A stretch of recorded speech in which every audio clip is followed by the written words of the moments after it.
गरीब माँ बाप के पास केवल एक ही सपना था कि वो अपने बच्चों को पढ़ा करके एक बेहतर जिंदगी दे और इस गरीबी से बाहर निकल सके। क्या वो भी आप छीन लोगे? वो भी हक नहीं दोगे गरीब को? अच्छे स्कूल में, बेहतर स्कूल में, हाई फाई स्कूल में पढ़ने का तो सपना उसका है ही नहीं अपने बच्चों को पढ़ाने का, क्योंकि उसके पास उतने पैसे नहीं है। वहीं आपने बैरियर लगा दिया एजुकेशन में। तो करीब उस जगह पे तो मौका दे दो, उस जगह पे तो बेहतर करने दो। बताओ तो आपने क्या किया? पूरी तरह से रद्द कर दिया बच्चों का एग्जाम का पूरा रिजल्ट ही खराब कर दिया। केवल एक चीज के चक्कर में आपको तो विनर बनना है कि मैं स्टेट में सबसे पहले कॉपी जांच दिया, स्टेट में सबसे पहला मेरा रिजल्ट आ गया मेरे बिहार बोर्ड के बच्चों का। क्या होगा इससे? क्या मिल जाएगा इससे? क्या हासिल हो जाएगा? जरा सोचिए। आप कहते हैं कि आपकी शिक्षा व्यवस्था बहुत अच्छी है, बिल्कुल अच्छी होनी भी चाहिए। हर एक स्टेट की शिक्षा व्यवस्था अच्छी होनी चाहिए, लेकिन उसमें जो खामियां हैं, उसमें जो कमियां हैं, उसे भी तो दूर करना होगा, उसे भी तो दूर करना होगा। एक एक टीचर को 100-100 कॉपियां दे रहे हैं एक दिन में, कैसे जांचेगा? कैसे जांचेगा? 2 मिनट में अगर वो कॉपी जांच लेगा तो 2 मिनट में वो कॉपी जांचेगा या 2 मिनट में कॉपी पलटता रह जाएगा? बताइए तो, सोच के देखिए जरा बच्चों। अब मैं आपको एक बात बताता हूं कि जो बच्चे 10th में अच्छा परफॉर्म किए, बहुत ही अच्छा, अगर मान लीजिए 92-93% अगर 10th में आया, तो आप जरा सोचो क्या एक्सपेक्ट करोगे 12th में? बेहतर ही एक्सपेक्ट करोगे ना। बहुत सारे ऐसे बच्चों का सुनने में आया कि मल्टीपल चॉइस क्वेश्चन यानी ऑब्जेक्टिव जो क्वेश्चन होता है उसमें सारा का सारा सही है, लेकिन पता चल रहा है कि थ्योरी में गोल, कोई मार्क्स ही नहीं। अब बताओ, यहीं पे पकड़ लेगा कोई भी कि अगर वो बच्चा सही नहीं है तो उसका पूरा ऑब्जेक्टिव सही हो ही नहीं सकता, कितना भी तुक्का लगा ले कोई। पॉइंट है कि नहीं बात में?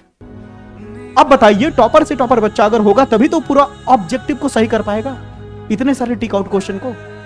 अब इतने सारे टिक आउट क्वेश्चन उसके पूरे सही है, लेकिन थ्योरी में मार्क्स ही नहीं है, यही पता चल जा रहा है। जो साल भर से अच्छा मेहनत किया, जो टॉपर होने लायक था, जो बेहतर परफॉर्म कर सकता है, उसको कोई मार्क्स नहीं। 50, 55, 60% पे अटक गया बच्चा। ठीक है, जो बिहार बोर्ड के टॉपर बने हैं बच्चे, उनको बहुत बहुत मेरा धन्यवाद, मेरे तरफ से बहुत सारा सपोर्ट, बहुत सारा प्यार। लेकिन जितने बच्चे अभी हैं जो भटक रहे हैं, जो आशा उम्मीद करके बैठे थे, अपने माँ बाप को बता के बैठे थे कि पापा मम्मी मेरा पेपर तो बहुत अच्छा गया, अच्छा मार्क्स आएगा, चिंता मत करिए, लेकिन बच्चा जब रिजल्ट देखता है तो क्या माँ बाप के पास सपने लेकर के जाएगा? क्या करेगा वो? तो पूरी तरह से अगर आप कहो तो ये कह सकते हो कि रिजल्ट में लगभग स्कैम ही मान लो। समझ रहे हो? कॉपी चेक गलत हुई है, कुछ भी कहो, कॉपी चेक तो गलत हुई है, इसको आपको सुधारना पड़ेगा।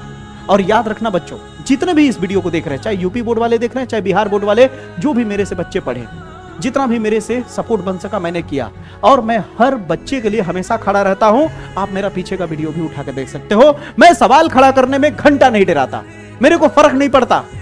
मैं बस इतना जानता हूं कि बच्चों के साथ गलत नहीं होना चाहिए, किसी भी बच्चे के साथ, किसी भी स्टेट का बच्चा हो, बटा हुआ नहीं है, वो सारे अपने बच्चे हैं। मुझे बिहार बोर्ड के भी बच्चे देख रहे थे, उत्तर प्रदेश के भी बोर्ड के बच्चे भी देखते हैं, यूके बोर्ड के भी बच्चे देखते हैं, एमपी बोर्ड के भी बच्चे देखते हैं, राजस्थान बोर्ड के बच्चे देखते हैं। किसी के भी साथ गलत होगा तो ये विजय भैया आपके खड़े रहेंगे, ये गारंटी के साथ मैं कह देता हूं। मैं बर्दाश्त नहीं करूंगा, ये चीज बर्दाश्त नहीं होगा, क्योंकि मैं हिंदी मीडियम के बच्चों के लिए हमेशा सवाल खड़ा करता हूं। आप जाकर के पीछे भी देख लेना, मैं कभी भी चुप नहीं रहा हूं। यहां पे याद रखना कि बिहार बोर्ड हो चाहे यूपी बोर्ड, यूपी बोर्ड में पिछले बार क्या हुआ यही आपने सुना होगा, अगर आपने न्यूज देखा होगा तो पिछले बार के बोर्ड एग्जाम में क्या हुआ यूपी बोर्ड में, यही तो हुआ था, इसी तरह तो हुआ था। बेमन का मार्क्स दे दिया गया था, तेज बच्चा है तो भी 35 नंबर ले, कमजोर बच्चा है तो भी 35 नंबर ले, किसी को सिमिलर मार्क्स दे दिया गया।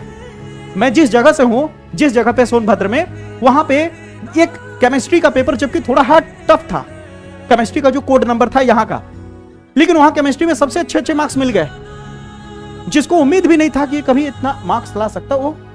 अब फिजिक्स बल्कि बढ़िया था, लेकिन फिजिक्स में सबको सिमिलर मार्क्स, पासिंग मार्क। तेज बच्चा है तो भी पासिंग मार्क, कमजोर बच्चा है तो भी पासिंग मार्क। यही आपके साथ हो रहा है। नॉर्मल बच्चों को भी ज्यादा मार्क्स कभी, जो मेहनत कर रहा है उसको कम मार्क्स भी मिल जा रहा है। ये गलत है दोस्त, ये गलत है। ये याद रखना, अगर आप चाहते हो कि ये चीजें बदले और आपके साथ इंसाफ हो, तो सबसे बड़ा हथियार क्या है पता है आपको?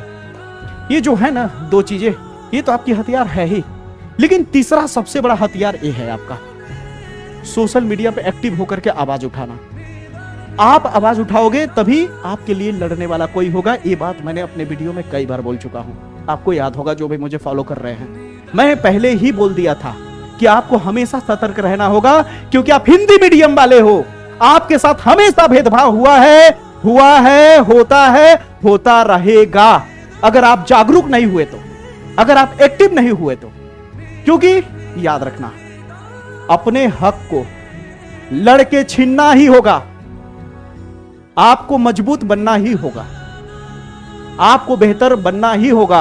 अगर आपको लगता है कि आपने कॉपी सही लिखा है, आपको पूरा कॉन्फिडेंट है, तो जाओ स्क्रूटनी फॉर्म भरो, आवेदन करो, कुछ पैसे लगेंगे, जाके री कॉपी चेक करवा सकते हो, ठीक है। या फिर आरटीआई के जरिए तुम क्या कर सकते हो, अपनी कॉपी का फोटो कॉपी भी मंगा सकते हो।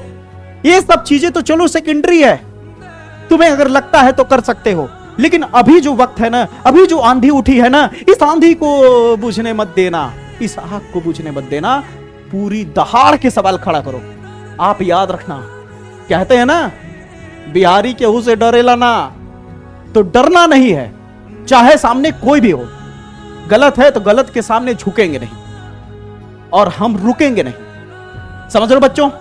तो आपके साथ हमारे जैसे न जाने कितने टीचर हैं, न जाने कितने टीचर। बस आपको क्या करना है, केवल उनकी हिम्मत बढ़ाना है, हिम्मत टूटने मत देना। बस आप एक बार सपोर्ट करो, मैसेज करो, कमेंट करो, सोशल मीडिया में शेयर करो, जितना ज्यादा इस टॉपिक पे वीडियो दिखे उसे शेयर करो, ताकि आपकी आवाज बुलंद हो सके। और जैसे जैसे आपकी आवाज बुलंद होगी, वैसे वैसे आपकी बात और आपके इस मुद्दे में दम आएगा। फिर देखो क्या होता है। ऐसा अगर चाहते हो कि दोबारा कभी भविष्य में किसी बच्चे के साथ ऐसा ना हो, इस तरह का अन्याय ना हो, और आपके साथ भी कहीं ना कहीं न्याय मिले, तो आवाज उठाना पड़ेगा दोस्तों, आवाज उठाना पड़ेगा मेरे भाई बहन। तो उम्मीद करता हूं आप जरूर मेरी बात को मानोगे, और जरूर इस वीडियो से आपको एक तो सीख मिल गया होगा कि सोशल मीडिया पे आपको इस मुद्दे को बहुत ही ज्यादा आवाज उठा करके इसे ज्वलंत मुद्दा बनाना होगा। समझ आई मेरी बातें? क्लियर हुआ मेरी बातें? तो जरूर आप लोग ऐसा करोगे, पूरी विश्वास, पूरी उम्मीद करता हूं। आप लोग घबराना मत प्यारे बच्चों, आप लोगों के साथ हम जैसे न जाने कितने टीचर हैं, न जाने कितने टीचर आपके साथ, आप मेरे बहन, मेरे भाई, आपके साथ विजय भैया हैं, और विजय भैया जैसे न जाने कितने टीचर आपके साथ है। डरने की जरूरत नहीं है। समझ आई मेरी बातें? तो दोस्तों बस यही कहूंगा कि आवाज बुलंद करते रहना। जय हिंद।